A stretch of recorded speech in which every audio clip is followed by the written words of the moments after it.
high school, each Sunday night, I'd watch the practice with none of my friends. I'd turn the dial to ABC to see the creep of the week that Bobby Donald defends. But I'm out of practice. With your host, Pete Barney.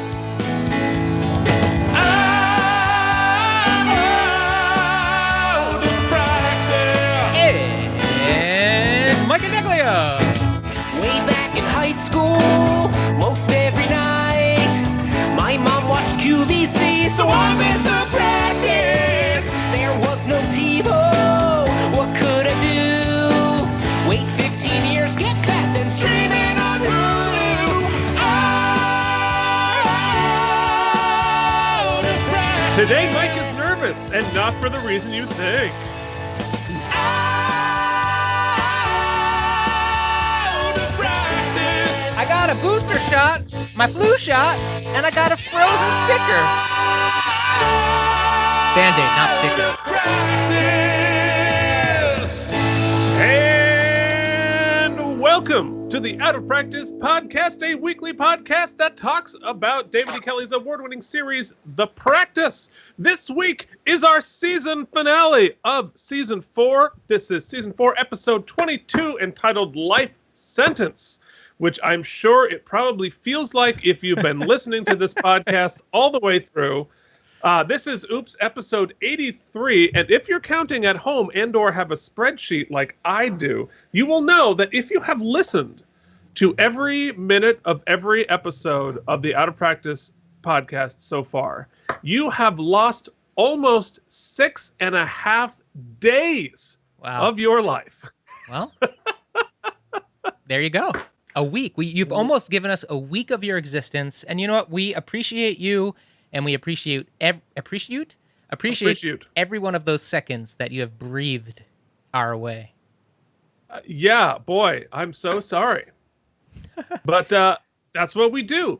So how are things going, Mike? Well, you got Keith, your flu shot? I got my flu shot. Check my Instagram if you don't follow me on Instagram at MikeyI99 to see the amazing production value. The amazing production value that CVS Minute Clinic put forward to encourage people to get the flu shot this year. As I quoted there, it looks like a third grade science project. It's very bad. Yeah, no, our local CVS here at Ditmars, they're really big on the science fair like signs that they put up. It's impressive. So Keith, the Minute Clinic is a separate entity inside of the CVS. I've come to learn. Very interesting fact. You ready for this? So. Ready. The Minute Clinic is about, I'd say, 15 paces, human paces, from the pharmacy in the CVS. So they're not but 15 paces from one another. I've actually been in the Minute Clinic. At the Minute Clinic, the flu shot, if you're uninsured, is $50. And at the pharmacy, the flu shot, if you are uninsured, is $25. So I don't understand the marketing strategy there, but... there is a $100 or 100% markup at the Minute Clinic for the flu shot this year. So I encourage you to just go to the pharmacy at your local CVS and get it there instead of the Minute Clinic. Welcome to America. We really sorted it all out. Going great. Keith. Yes. Word on the street is you've made some progress in your hunt for a new living situation. I have my lease signed. We're moving out. We've got the movers scheduled. Yes. We've begun packing, and by we've begun packing, I mean Jen packed one box or two. And that counts. It does count. I've done nothing. What about you? Where are we? Where are you? Oh boy, it's funny you ask this morning because we're in the panic phase of purchasing a home. So we are in sort of the process, and boy, once you get rolling down that ski slope, you are going. But yeah, I mean, we'll see what happens in the next couple of weeks. But we're certainly rolling towards a house, so rolling towards a new basement. Ooh. So whatever happens, there is going to be a a basement in my future, a real live basement that we will be filming this in. So I will be able to show you what's happening this day in the basement right freaking now. So that's pretty cool. But in my brain, all I'm conjuring are images of torture chambers, dankness, bugs crawling, a real sort of New Kids on the Block abducting Bobby vibe. Right. Well, I think here's what I think I should point out. We're up! I can't believe you had that queued up. That was not planned. Yeah, see, if we're going to be in the basement, we're going to be. Oh, we already got X'd out by YouTube. Yep, sure did. I'm curious as to what the Boston Red Sox thing here is this week. I can't. Oh, yeah. Yes, we have competing Sportsball things on the screen right this very minute. Well, it's a season finale, so we got to bring it. So, Keith, speaking of Sportsball, we'll get there. All of our teams are out of the NHL playoffs, so I hate hockey again, for the record. And I'm so sad I can't watch hockey right now. The NFL comes back. We have our fantasy draft this week, and that's right. The 5,000 fans have their tickets ready for Thursday night football in Arrowhead Stadium. Is this a good idea, bad idea? Who the hell knows? I don't know. I mean, I think having fans is a terrible idea. I've said on this before, I was very much expecting baseball to have shut down by now. So for whatever reason, baseball's still going. So maybe there's hope. Maybe there's not. Maybe we get 4 weeks into the season and that's it. I don't know, but I have a fantasy draft tonight and 2 on Wednesday, none of which I am prepared for in the slightest. And, that's what you come here for. You come to the Out of Practice podcast to hear about our fantasy football drafts. Keith, would you say that your preparation, what was the thing on the SATs when you have such and such is to such and such? What were those called again? I don't know. By the time I took my SATs, I knew I was going to a music conservatory, and they didn't count. Oh, what are those called? Maybe we'll get a text from the CEO intern that's back. Those are there's you know what I mean, though. You know what I'm talking about. Yeah. So could you say that your preparation for your fantasy football drafts are to the Trump boat? The preparation that went into the Trump boat parade? Would you say that those are, what is that called? I can't remember. Correlated in some fashion, we're more or less then. Yeah. Well, thus far, my fantasy season is definitely looking to be a Trump boat parade. So, but you never know. Analogies and comparisons. There's a more specific term. I mean, that is correct. But there's a specific term they use on the SATs. I can't remember, but we'll see. Well, I'll tell you what. If you know the answer to that question, you can more or less write in with your filings and subpoenas. I gotta wake up. Filings and subpoenas. Filings and subpoenas. Filings and subpoenas. Oh my! I was fine all morning, and then the minute we turned on the camera, like my brain is dead. Sleepy Keith. Not good. Sleepy Keith. Sleepy Keith. Yeah, no. It's, Sleepy Keith and Dead Arm Mike. Dead Arm, yes. All right. Well, let's get through these filings and subpoenas. Of course, our good friend, your mother, Tom Brady, Cloud Lover 69, Phoenix. I thought you were starting it on your mom jokes, and I was like, damn, that's early in the podcast to go there, but okay. You mean literally my mom, Phoenix Gage. Literally your mom wrote in her southern accent, Mike, it seems like every episode I'm finding new things that I have in common with you and or Keith. Aww. My father also ran his own business, wasn't around much, had type 1 diabetes, and experienced years of health issues until he died in 1999, just as I was entering adulthood. But, more similar to Keith, I did not delete my accent. I never had one. My father was 25 before he moved here from Brazil, so it could be that neither of my parents were from the area that I grew up, or it could be like Keith, I was a pompous child. To which I say, why can't it be both? Keith, you know what? in honor of Phoenix's comment there, why don't we play that that pompous bumper? But for both of you. Your favorite? Oh yeah, okay. So Keith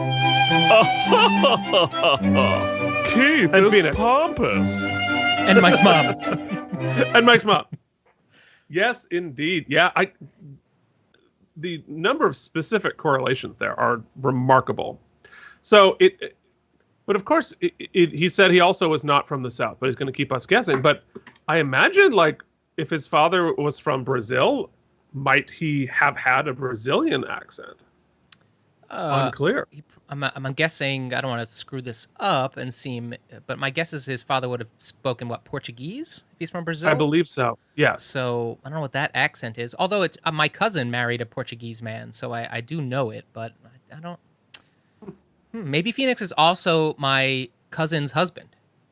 Could be. Wow, Yeah. it's a lot of, speaking of things that are similar. It's it's everywhere. Yeah, well, fair enough. Yeah, my lawyer is from Brazil. Anyway, blah, blah, blah, blah. Things we've learned today. Keith's lawyer is from Brazil. That's why you guys listen to 6 days worth of your life on our podcast. Right. Look, we go out for caipirinhas. It's great. All right. Now, Phoenix continues with a Conspiracy theory. And he says, and I think this is interesting. I think this is about last episode. I think Mike was onto something when he said this episode was in the can for a while. Maybe it was shot so far back that this was Holland Taylor's first chronological appearance, and that's why she had no lines. All they would have had to do was add in the bit about the wedding with ADR and add Lucy in with CGI. That's why we didn't see Rebecca at the time. They still had her doing Lucy's job, so they had to digitally swap them. Or maybe Holland's agent got her a guarantee of X number of shows per season, and this was one of her token episodes. That just sounds ridiculous. I think that is probably the actual answer. You know what? I'm going to concede that we fucked with Phoenix so much last week, or the week before, I'll take this ribbing. I believe I've earned it. So no, I actually, I mean, I think he's probably right that Holland negotiated X amount of episodes, and that hair curtains. Take a swig, take a drink, take a swig. But yeah, it was really, really odd. They probably she was contracted for a number of episodes. They couldn't think of anything to write for her. So they just copy pasted her into a random case. You know, I would imagine, she was great, obviously, in the season she won last season, but I don't know that they expected her to win an Emmy. No, I'm sure they didn't. And they were like, we have to capitalize on this, or she did. You know what I mean? Like, she was like, look, if you guys want to ride this marketing, you're going to have to contractually obligate yourself to me for for a set amount of episodes. That would be the smart thing to do. Well, I imagine that they had to have at least considered, if not offered her a spot in the main cast, and she probably turned it down. Right. Anyway, so we continue. We got a message on Instagram. It wasn't public. From a person named Mike Mazzella, who wrote a very good question. It's a little spoilery, so I'm just gonna paraphrase. I haven't read this, so. Yeah, he had a question about Joey Herrick, and the fact that John Larroquette shows up on Boston Public, but not as Joey Herrick, and was posing the question: is it possible that Joey went through an elaborate scheme to change his identity before coming back? And I was like, this is really like the question I always have every time we have a double dipper. Because wouldn't it be awesome if in David E. Kelley's head, it was always the same person continually changing their identities? And for Joey, it makes sense. Joey would absolutely make that ridiculous leap. But yeah, it's interesting. And of course, Leanne writes, said cue the best bumper on our last double dipper post. So it's all sort of coming together. That conspiracy theory. What was our new friend's name? Mike Mazzella. Mike Mazzello, I don't know why my neuron fired off in this direction, but that reminds me of that terrible yet I was obsessed with movie with Dana Carvey, Master of Disguise. Master of Disguise. Yes, he was like a turtle once. Yeah, he was like, turtle, turtle. I don't know that. I was at the age where that tickled me, so my sister and I to this day go, turtle, turtle. So like 35. Shout out to Dana Carvey, who I'm sure could use some love today wherever he's at. Oh, Dana's doing fine. I heard him on Mark Maron. Yeah, he was on the Conan O'Brien podcast. He had like a whole week on with Conan. It was pretty awesome. Oh, yeah. Anyway, so that will close up our filing and subpoena bag. You know what I'd really like to be doing right now? Oh, bud, you're segueing to something I should be prepared for, and I'm not. No, you're not. I would really like to be playing the Welcome to the Jury bumper right now. Oh, yikes. But everybody is skipping jury duty and not leaving us a rating and review on Apple Podcasts. So it is your legal duty to, unless you have an excuse, we're gonna have to start submitting written excuses that we can submit to the judge for people not leaving a rating and review. Keith, you've raised a point. You've raised a different question. Yes, I'm with Keith here. Leave us a review. I'm telling you, at this point, just fake it. Fake one. If you've already left, this isn't like voting. If you've already left a review, just fake one. you can leave another review. I think maybe. Or just vote twice. It's not a problem. Actually, I don't care whatsoever, but it would help a few more people maybe make their way to the pod. Although we've been doing good in the listener numbers, good being very, very relative. Well, we have been doing well in comparison to ourselves. We are so the bar's more low. And or less than ourselves. Right. So the bar is very low. But my question is this: during this COVID pandemic, obviously the court's still happening, trials are still happening, right? So I'm wondering, how is jury duty and how are juries operating right now? Are they all sequestered together? They can't be all zooming in separately. I can't imagine that is legally acceptable. No, I don't think you can do that. I honestly don't know if the courts are open yet, at least for the big stuff. The courts have been shut down for 7 months? I can't imagine that either. At least to some extent, because if you remember, right before this happened, I actually got called in for jury duty. And so I, of course, checked and they said, forget it. A good friend of ours is a lawyer here. And at least as of like a month ago, he was not back in the courtroom yet. Also, friend of the show, founding sponsor, Jennifer Masanova, I remember you said you had a friend who is or was a Philly DA. Curious as to if you could write in, let us know, is your friend? Yeah. Is he still doing his job? Like, are they having trials still? What's happening? What is happening? What's happening? That's a good question. Actually, I would love to know that, and I should probably know that before I, get arrested for ignoring my jury summons, which they didn't send, but the mail doesn't work anymore. So that's true. Yeah. Well, the mail's corrupt. If you haven't heard, the mail is corrupt, and we shouldn't trust it anyway. Yeah, the post office is ruining everything, making people vote. Jen was on Long Island yesterday, and there was a Trump boat parade there too. So forget your boat. Just go vote. Ooh, well done. Forget your boat. Just go vote. Unless it's a Trump boat, in which case, just stay on your boat. Just stay on the boat. Don't worry about the water. It's just a liberal conspiracy. Nancy Pelosi, put the water in your boat. The radical Dems sunk those boats, Keith. Sunk those boats. You know it. Own the libs by sinking your boat. Then you collect the insurance, and you can use that to donate to the campaign. No, there's no insurance in the Republican Party. We don't believe it. It's also a liberal theory. I'm laughing because inside I'm terrified. We are all terrified.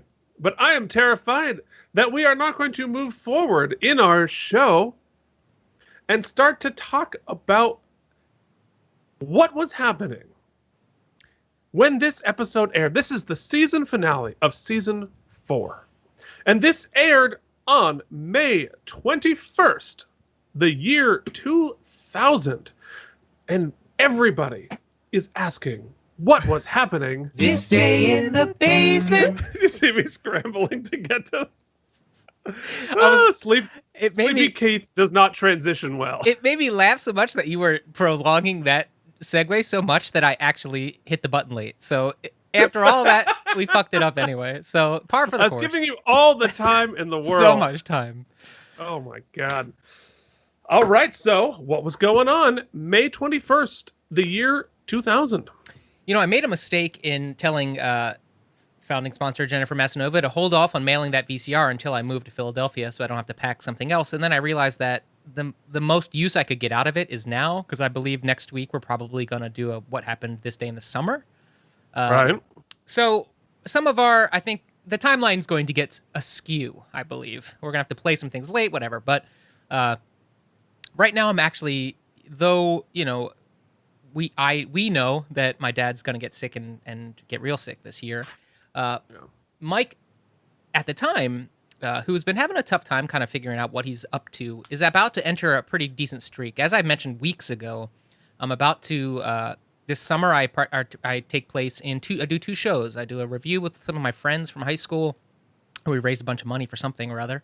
And then I go and do my first sort of semi-pro gig doing Pippin with my best friend Wesley, and I met some great friends that are friends to this day. So it's going to be a good summer, and into the fall, I get involved singing with a Methodist church. I'm not religious, but it was still one of the coolest places because... Singing's good singing. Singing's good singing. It was a paid gig. I met a lot of great people. I learned a lot, you know, singing in those choirs, some talented people. But what I really remember about that church, which was awesome, it's the Drexel Hill United Methodist Church, is the two pastors or ministers. The nomenclature of different religions kind of throws me. So the two people who were leading the congregation were two men. But you're Catholic. It would be Romanclature for you.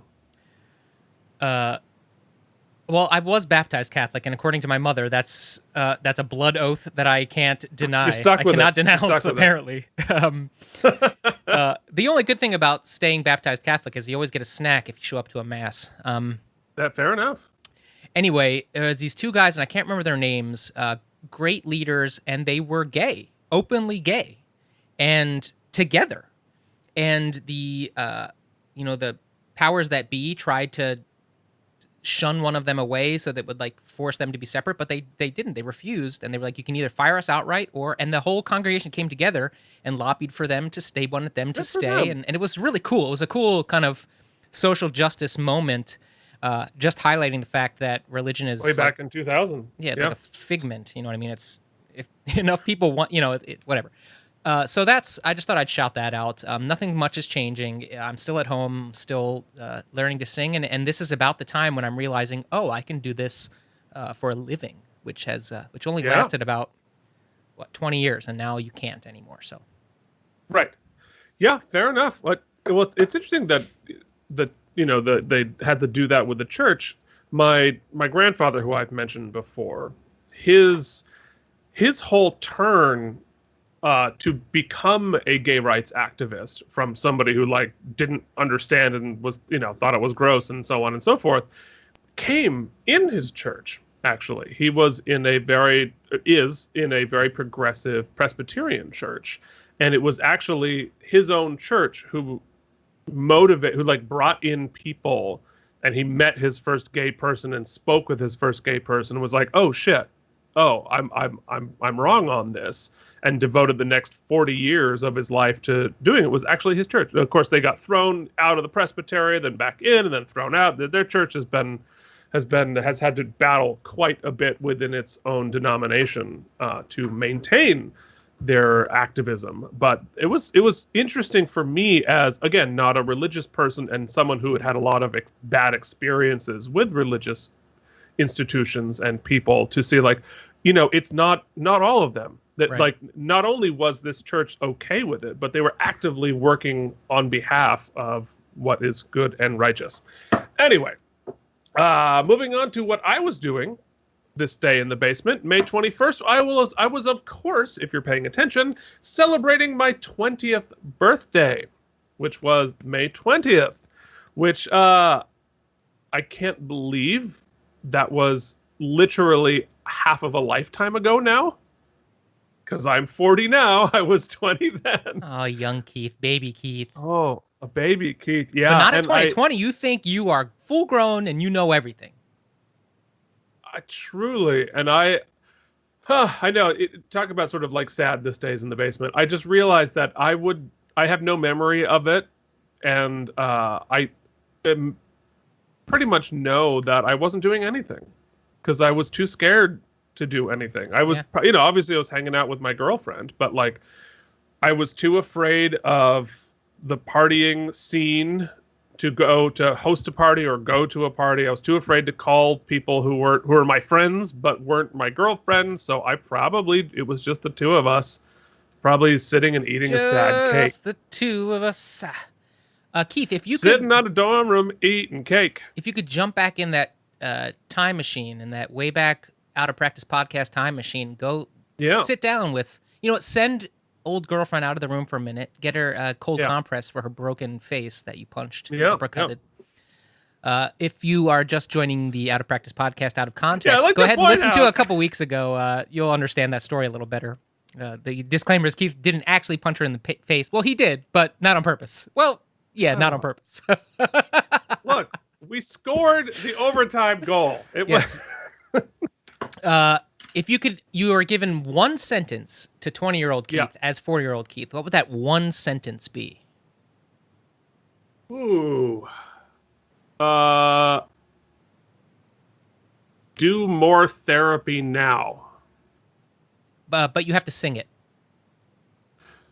Do more therapy now. I did it classically because that's the only he'd listen to at that point. I was gonna say. All right, that's good. Do more therapy now. I like it. Do more, because it's like don't wait until you're 30 to figure out the shit that's making your life dirty. Like, yes, thank you. I would definitely feel like I'd have to rhyme it. Rhyming couplets are always the best advice. And my problem, my life wasn't dirty enough. I was too afraid to get dirty, so therefore I wasn't really living a life. Anyway, that got dark. That did get dark, Keith. I'm usually the one that goes a little deep, so I'm glad to hear it coming from your end. Yeah, hey, don't challenge me. My friend has a dead dad. Don't you tell me how I should talk to my 20-year-old self in my Out of Practice podcast time machine. Based solely in reality. Yeah, I know, right?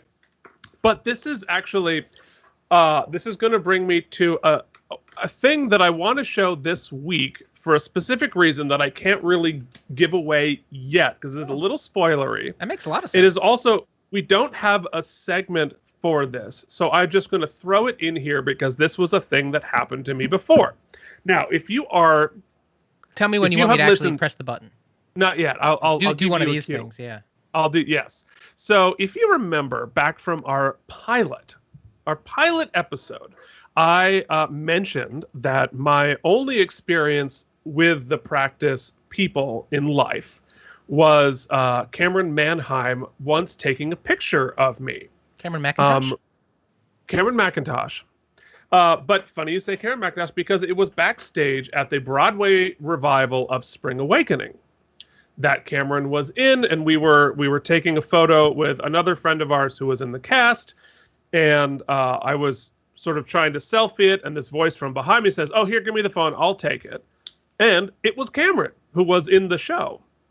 And so she took this picture of me backstage at Spring Awakening. Now, I have blurred out all of my family and friends and my own jowls, but this was the photo that Cameron took.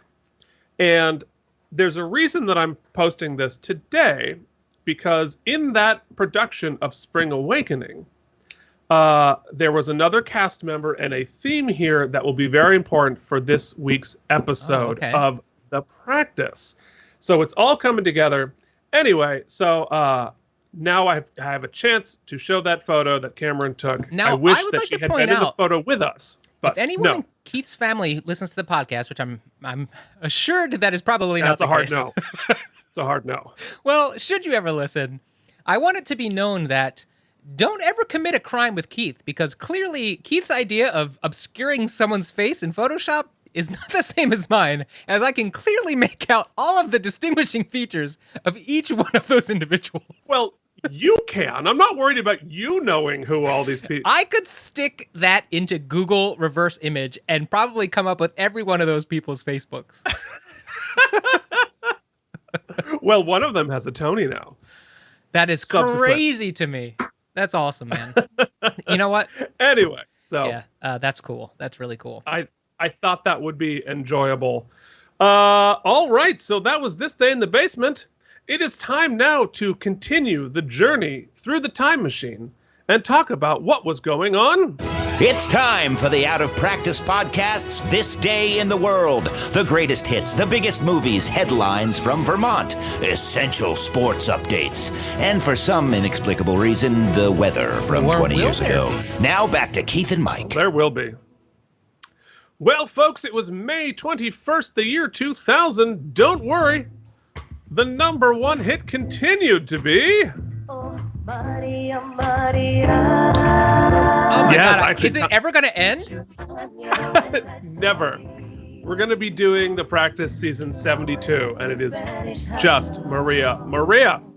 The cover of the Burlington Free Press talked about the NRA lining up against a Gore victory.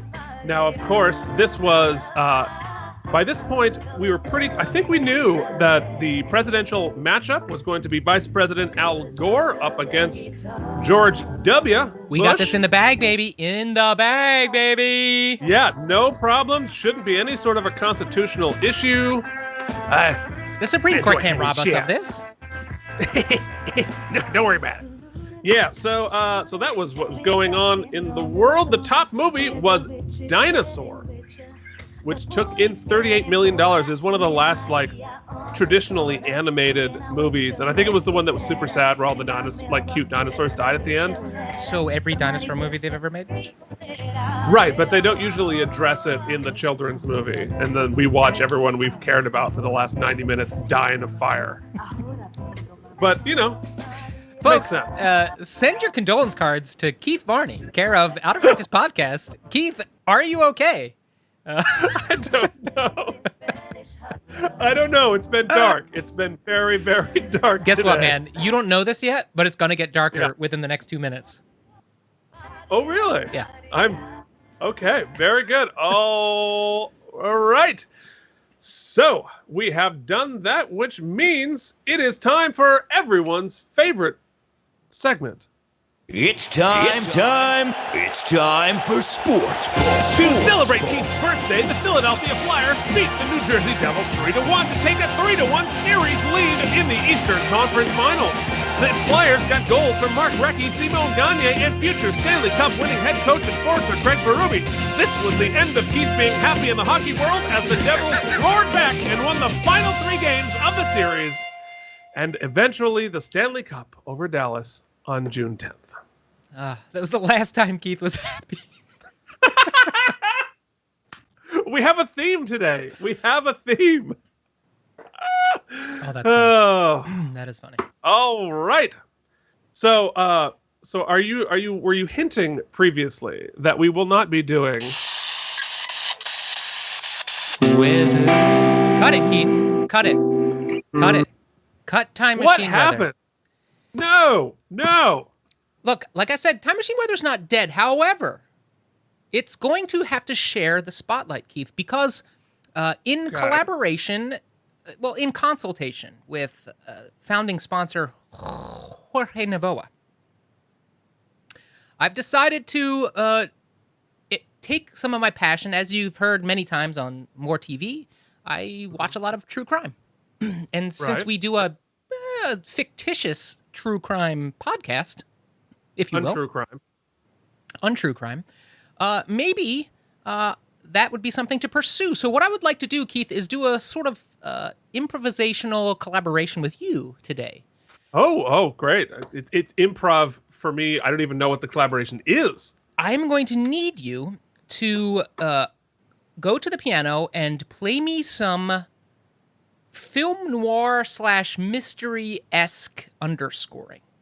Mystery-esque film noir underscoring. In the debut of a new segment, I'm going to call once Keith starts the music. Back in time. True crime. Keith, we've already discussed what we were doing on May 21st, the year 2000. But that was child's play compared to what 15-year-old Jennifer Rivera was up to. She was preparing to testify the very next day as a state's witness in the murder trial of Charles Pona. She was jumping rope in the front of her house. It was an early evening in that May 21st. When an armed gunman in a hooded sweatshirt shot her several times at close range, she died the very next day when she was supposed to be taking the stand. In the course of the ensuing police investigation, 3 individuals, Pona, his half-brother, and a third associate, were discovered to have planned and participated in Jennifer's murder. Pona, 22, was found guilty on all counts, including conspiracy to commit murder and obstruction of justice in November of 2003. However, Keith, the Supreme Court of Rhode Island reversed the judgment of conviction in 2008, holding that an amalgam of errors at Pona's trial relating to the admission of evidence that he was involved in the other murder deprived the defendant of the right to a fair trial. Pona, his sentence was communed and he was given a second trial. Pona was convicted for a second time in 2000 and immediately appealed the second conviction, lobbying once again that the trial's justice denied him fair trial and appellate rights. Finally, in 2013, the Supreme Court of Rhode Island once again held the fate of Mr. Pona and Miss Rivera's legacy in its hands. Reading from the ruling of the Supreme Court, after 13 years, 2 trials, 2 appeals, and assorted collateral litigation, the defendant and those responsible for cutting the life of this 15-year-old girl tragically short in a brutal assault on our system of justice have nonetheless been afforded the benefits of the constitutional progress each sought to subvert. The defendant, Charles Pona, had his day in court, and the rule of law has prevailed. The name Jennifer Rivera forever will be associated with virtue and valor. We affirm the conviction. For the reasons articulated above, we close the final chapter in this chronicle. We affirm the judgment below and remand the papers to the Supreme Court.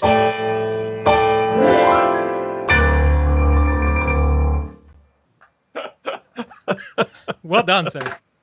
Okay, that was long.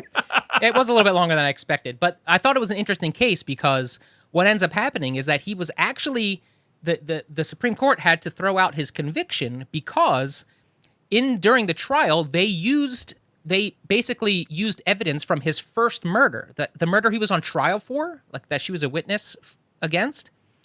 They made assumptions that he was guilty of that in his trial for her murder. And the court was like, no, you have to separate those two things, which is something that we've sort of seen along the way of the practice. So anyway.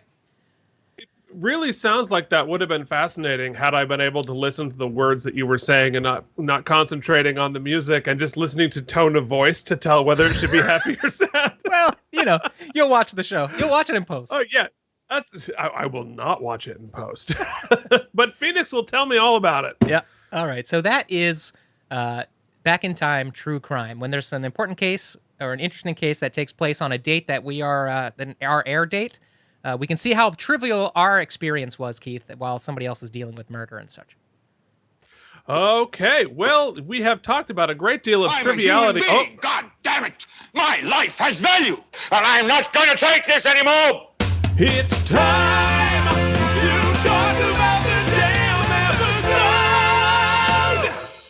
Okay, we're finally going to do it. We are talking about Season 4, Episode 22, the season finale of Season 4 of The Practice, entitled 4 seasons! Life Sentence. 4 seasons in. We are actually only, I think, 3 or 4 episodes away from the midway point of The Practice. Wow, that's a life sentence we have together, Keith, don't we? We really, really have. But can you believe that we're almost halfway through this now? I can. Now, they're not going to pull some bullshit The West Wing on me and change entire writing staff midway through, are they? No. David E. Kelley will remain the showrunner through the end. Except there may or may not be some other bullshit happening. Yeah. But David E. Kelley will stay with us. I suspect some bullshit. Okay, talk about the episode, sorry. All right, speaking of David E. Kelley, he, of course, wrote this episode, this time by himself. Again, this was directed by Michael Zinberg, who last directed Oz and New Evidence. So he's the director you bring in for the big episodes because it is the season finale. Which leaves us with only one last question, and that is... What is that supposed to mean? What's your problem? Is this what happens to women when you insert your penis? What? What does Mike think's gonna happen? You know, what if he would have drank the curdled milk? Then what would have happened? It is the season finale, folks. And we are talking about Life Sentence, which tells me that we are going to go into full the practice tonal inconsistency universe. Here is my prediction. I can't wait. We're gonna have a capital murder case, as we often do, that the team is going to be up against the wall trying to save someone's life. Okay, that's not. Okay. But also, we're gonna play a little double entendre with the title Life Sentence because Bobby and Lindsay need to get married, don't they? Oh yes, yes, and indeed. So, those two things will intermingle, even though they are tonally inconsistent on all fronts. Bullshit will ensue, and the big cliffhanger at the end of this season will not be a bullet, but it will find Bobby left at the altar. Oh, now we're talking. So we're going to go to the credits, right? We're going to go to the credits, and during those credits, Lindsay will be somewhere weeping, and Bobby will be sitting somewhere weeping, but he'll be sitting at a Boston Red Sox game. Okay. All right. What do you think, buddy? Now that is a prognostication. I love it. It's specific. It's bold. It may or may not be very wrong, but I love it. Oh, man, I hope it is so right. So if you would like to hear us talk about that episode, it is time to switch over to your favorite podcasting service of choice. Or you even can click on... Yep. Yeah, you were going click there. on the QR code that Mike is trying frantically to pull up. There it is. And we will see you back here on the YouTube for the last oopsies of Season 4.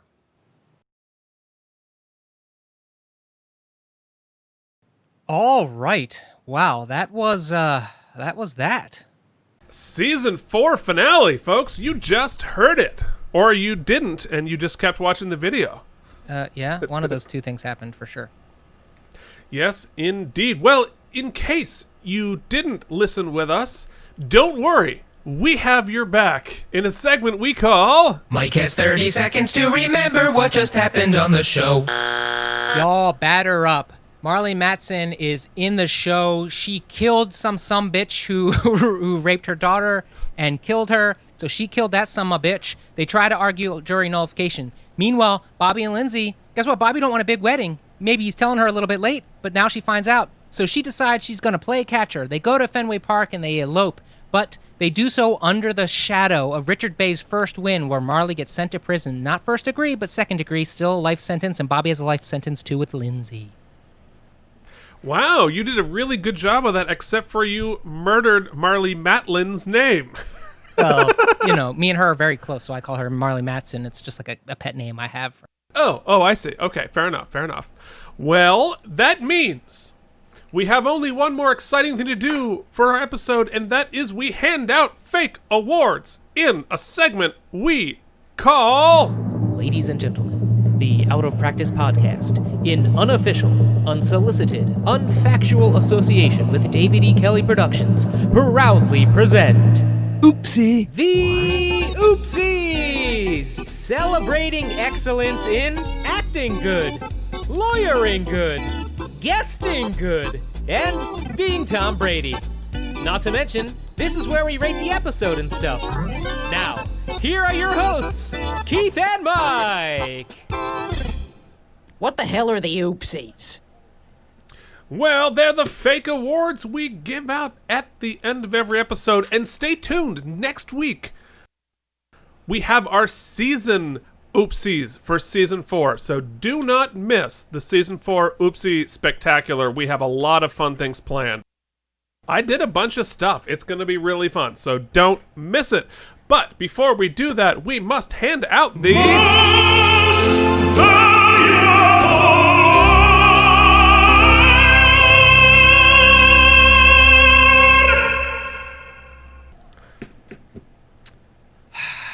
This is tough, I guess, because truth be told, Richard Bay gets his first win. But yeah, look, we had a great close. I thought we had some great... I think Eugene did his best to salvage what was possible. I think there was a great... Yeah. They did what they could do. I mean, that's good luring, but at the end of the day, they should have worked a little harder to get that deal done. And I think we gotta give it to Richard Bay. I think Richard Bay is the most valuable lawyer. At the end of the day, you gotta go with Bay. So, yeah, Richard Bay, I completely agree. I think he nailed it. He did a really good job in a very unsympathetic situation under incredible intense pressure from his friend, who apparently wants to go in there and sabotage his entire emotional experience. But he did not let the emotional experience of the trial get in the way of his prosecution. So well done, Richard Bay. Which brings us to, I'm not a doctor, but I think this might be an anticlimactic. Already famous cause you've been on TV, getting a paycheck, or the first entry on your IMDb. Way to go, but you're the best guest actor. You are the best guest actor. You are the best guest actor on the episode. Folks, in an unprecedented move, I am ready to go on record and state, and I've never done this before, never. Oh, well, it's never been done before. No one has ever even thought of it. My favorite guest actor performance of the entire series was this week, Marlee Matlin. Wow. That is a big statement, sir. Yeah. Yeah, all right. Well, I don't know if I'm quite ready to go that far out, but I am certainly happy to award her this episode's best guest actor. So congratulations, Marlee Matlin, because with an Oscar, 3 Emmy noms, and 3 Golden Globe noms, you're really just waiting for the oopsie. So it's how you get the EGOT. Everybody needs that EGOT. Everybody needs the EGOT. Okay, next up. You killed your podiatrist or blew the case, but you let a single tear run down your face. Or several. You're the best actor on the show. Wow. A lot of great performances this week. Kaylee Williams gets a shout out. Dylan, welcome back to the series that you're supposed to be the star of. Right. You did great. But I think, once again, I don't know how we don't give it to Cameron. She just absolutely smashed it. The first half of the episode specifically was just so solid, so wonderful that she's far and away the best actress on the show. Well, and there's really something to say for an actor who is able to perform in multiple languages. So if you are bilingual, you're able to so you do a whole scene in French or something like this. She was able to do bilingual simultaneously. She was communicating in 2 languages simultaneously, as well as acting and storytelling and remembering her line. It's extraordinary. So, yeah, obviously, Cameron Manheim, congratulations on your incredibly well-earned Best Actor Award. Next up. Let's go ahead and show last week's Tom Brady Award for being Tom Brady. Stinky Tom Brady by the dumpster. This week, that was one of my favorites. Tom Brady wearing red socks is the Tom Brady Award for being Tom Brady. Tom Brady wearing red socks. Wow, how exciting. Yeah. No, I'm taking it back, Keith. I'm taking it back. It's Tom Brady wearing red socks, eloping with Bobby while wearing Bobby's dead mom's wedding dress. That's so much better, but you just gave me another 10 minutes of photoshopping, you fucker. And it's true. I think I deserve that. Yeah.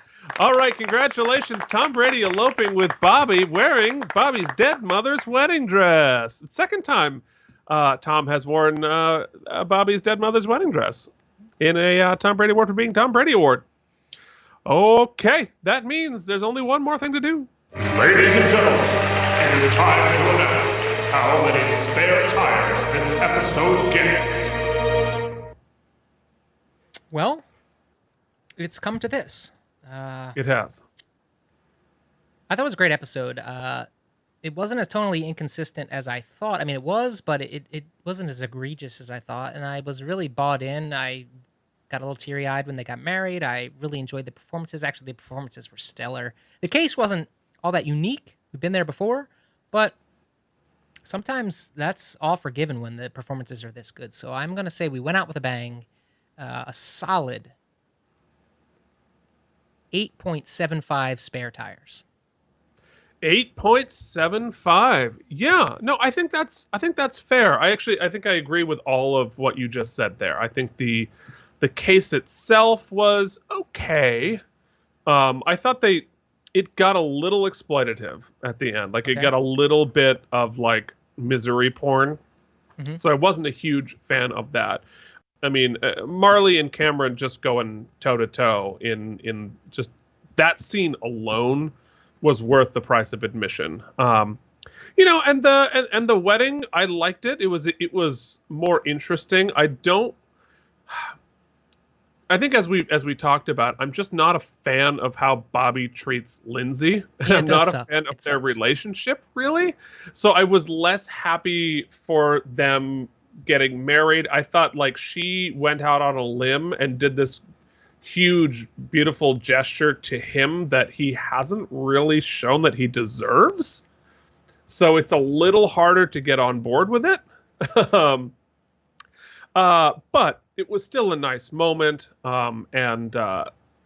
So I don't think I'm quite as bullish on it, but I do think it was very good. So I think I would give it a 7 minus the Marley and Cameron scene. So that bumps it up to a 7.75 for me. So where we meet in the middle, somewhere around a 8.4 or something? 375 or something like that? I don't know. Something like that. Yeah. As Keith and I have proved, our SATs were really great. Yeah. No, I just couldn't have given the tiniest shit, and maybe I should have. Okay, folks, you have worked your way through the season finale of the Out of Practice podcast, season 4.